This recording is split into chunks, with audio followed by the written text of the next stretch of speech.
दोस्तों एक बार फिर से स्वागत है आपका प्रजापति न्यूज में। How sugar is made from sugar cane.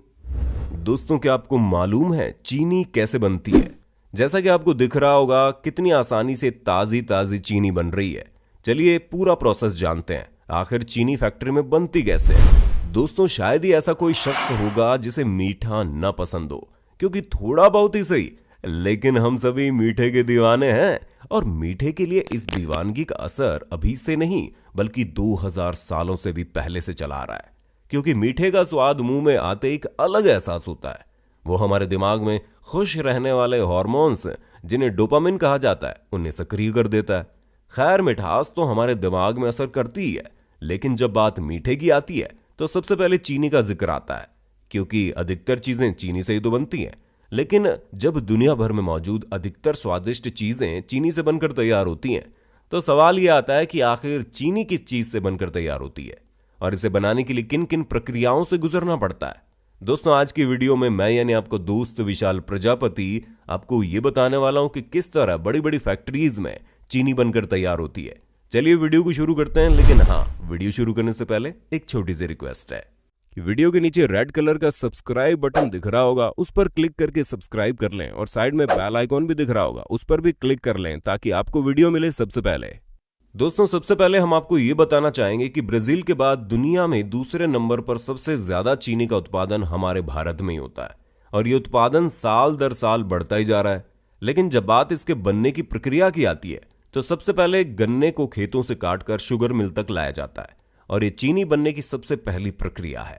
क्योंकि चीनी अधिकतर गन्ने से ही तो बनाई जाती है। हालांकि इसे बनाने के लिए गन्ने के अलावा शकरकंद का भी इस्तेमाल किया जाता है, लेकिन भारी मात्रा में गन्ना ही चीनी बनाने के लिए उपयोगी होता है। इस वजह से जब गन्नों को खेतों से निकालकर शुगर मिल तक लाया जाता है तो उनके छोटे छोटे टुकड़े किए जाते हैं और उन टुकड़ों के लिए इन्हें चॉपर नामी मशीन में डाला जाता है। इस मशीन में गन्नों के बराबर साइज के टुकड़े होते हैं और ऐसा इसलिए होता है ताकि इन्हें सही मात्रा में निचोड़कर ज्यादा से ज्यादा रस निकाला जा सके। और फिर दोस्तों गन्नों को धोया जाता है और जब गन्ने पूरी तरह से साफ हो जाते हैं तो उन्हें निचोड़ने के लिए क्रैशर में डाल दिया जाता है ताकि गन्ने का रस और छिलका पूरी तरह से अलग अलग हो जाए। दोस्तों शुगर इंडस्ट्री में अलग होने वाले छिलकों को बगास कहते हैं, जिसे बाद में ईंधन के तौर पर इस्तेमाल किया जाता है। दोस्तों ये इतना पावरफुल ईंधन है कि शुगर इंडस्ट्री की तमाम जरूरतों को इसी की मदद से पूरा कर लिया जाता है। गन्ने के छिलके और उसके रस को अलग करने के लिए जो मशीन इस्तेमाल होती है उसे मिल हाउस कहते हैं। दोस्तों मिल हाउस से हासिल होने वाले गन्ने के रस को छानकर प्रोसेस हाउस में भेज दिया जाता है और उसी प्रोसेस हाउस में गन्ने के रस को चीनी के दानों तक के प्रोसेस को तय करना होता है, जहां सबसे पहले गन्ने के रस को 75 डिग्री पर गर्म किया जाता है और फिर इसमें मिल्क ऑफ लाइम मिलाया जाता है। और इसे मिलाने का एकमात्र मकसद यही होता है कि गन्ने में मौजूद एसिडिटी को कम किया जा सके, क्योंकि उसके अंदर हल्की फुल्की एसिड की मात्रा होती है। लेकिन इस अम्ल को मिलाने के बाद वो कम हो जाती है और फिर उसे करीब 104 डिग्री में गर्म करके क्लैरिफायर में डाला जाता है, जहां पर उस रस के अंदर तरह तरह के फूड ग्रेड केमिकल इसमें डाले जाते हैं ताकि रस में मौजूद तरह तरह की इंप्योरिटीज वगैरह नीचे बैठ जाए, जिस वजह से हमें साफ रस ऊपर की सतह पर आता हुआ दिखाई देता है। तो दोस्तों साफ रस ऊपर आ चुका होता है, इसे इवेपोरेटर की मदद से भाप में उबाला जाता है ताकि रस में मौजूद पानी भाप बनकर अलग हो जाए और इसी प्रोसेस की वजह से रस गाढ़ा होकर शिरा बन जाता है और फिर ये गाढ़े शिरे को भाप के जरिए गर्म करके चीनी के खानदाने यानी कि रॉ शुगर क्रिस्टल्स बनाए जाते हैं।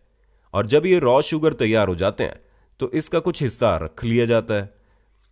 क्योंकि इसे मिश्री बनाने वाले लोग खरीद लेते हैं, क्योंकि इस तरह की चीनी केमिकल से भरी पड़ी रहती है, जिस वजह से मिश्री बनाने के लिए एक कढ़ाई में रॉ शुगर यानी पानी और थोड़ा सा दूध डालकर अच्छी से उबाला जाता है। और कई घंटों तक उबालने के बाद जब ये लेसदार हो जाती है तो पहले से तैयार दूसरे बर्तन जिनके ऊपर धागे लगाए जाते हैं उसमें डाल दिया जाता है और फिर 8 दिनों तक इन्हें पूरी तरह से ढककर रखा जाता है ताकि इसको किसी भी तरह की हवा ना लगे। और जब 8 दिनों बाद इसे खोला जाता है तो रॉ शुगर से मिश्री बनकर तैयार हो जाती है,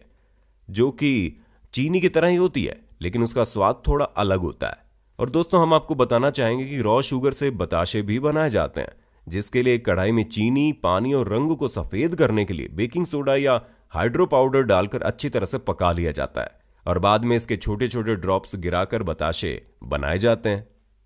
पर अब बात करते हैं असल मायनों में जो छोटी छोटी चीनी हम खाने में प्रयोग करते हैं वो किस तरह बनती है। उसके लिए दोस्तों रॉ शुगर को शीरे से अलग करने के लिए एक खास तरह की छलनी से गुजारा जाता है, जहां देसी चीनी और शीरे को अलग कर दिया जाता है। दोस्तों उस शीरे को मोलासेस कहते हैं और इसे कई तरह के प्रोसेस से गुजार कर कई ग्रेड्स की चीनी बनाई जाती है और आखिर में जो मोलासेस बचता है उससे फाइनल मोलासेस कहते हैं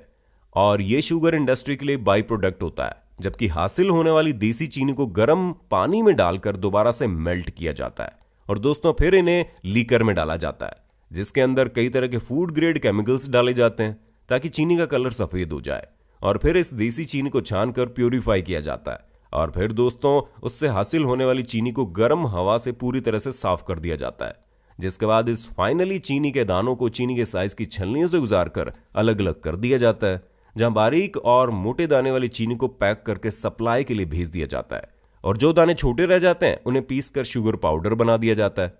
तो दोस्तों आप समझ गए होंगे कि किस तरह खेतों में लगे गन्ने से लेकर चीनी के दानों का यह सफर अलग अलग प्रोसेस से होकर गुजरता है। बाकी आपका इसके बारे में क्या कहना है हमें कमेंट करके बताइए और इसी तरह की शानदार वीडियोस को लगातार देखने के लिए हमारे चैनल प्रजापति न्यूज को लाइक शेयर और सब्सक्राइब तो कर ही देना। हम फिर मिलेंगे नई वीडियो में, तब तक के लिए जय हिंद जय भारत। दोस्तों आपकी स्क्रीन पे 2 और वीडियोस दिख रही हैं, जिसे देखने के लिए आप इस स्क्रीन पर क्लिक करें।